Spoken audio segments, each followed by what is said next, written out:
Hello, my name is Julia Hornle and I'm a professor of internet law at CCLS. I teach the module on social media law.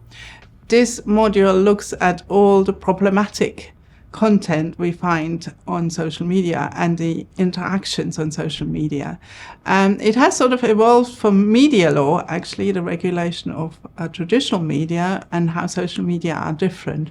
But we see so much new law in this area now that we felt it's actually a module in its own right. So it looks at all the hatred you find on social media abuse, misogyny, image-based sexual abuse, privacy infringement, content harmful to children, if you think of sort of dangerous TikTok challenges, and also misinformation and disinformation, the fact that content now is targeted based on your behavioral profile. This is misused for political manipulation, if you think of the Cambridge Analytica scandal. So we look at all these activities, some of which are criminal, others aren't. So the module takes an approach which is similar to media law because we look at the regulation of platforms. So this is one way of dealing with these issues. So should social media platforms, think Meta, TikTok, etc., should they be regulated and have to comply with obligations? But we also look at the civil law, so private action as well as the criminal law. This has also to be seen in the context that many countries now are passing new forms of legislation called online safety legislation.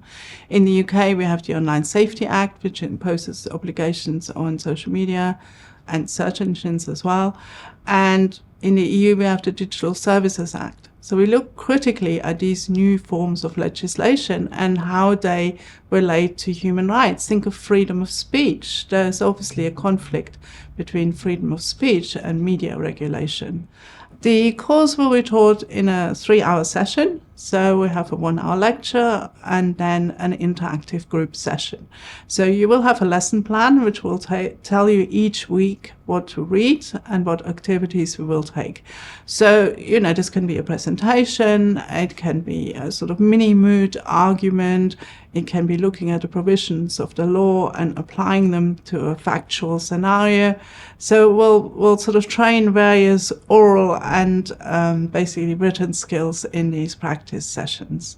But they're all relevant to the assessment, so I'll make sure that the exam reflects what you've done in the interactive group sessions. In terms of future careers, this module will mainly equip you, I think, as a media lawyer. So, for example, if you work for one of the social media platforms, I don't know, TikTok or Facebook, they are obviously grappling with all these issues which are constantly changing as well. But also, if you think of national regulators in the UK, that would be Ofcom, other media regulators. They have to deal with the social media issues. But it could also be relevant in private practice. So, if you're dealing with reputation management or you're defending people or helping people who had their privacy infringed. So I think it's also relevant in private practice. Thank you.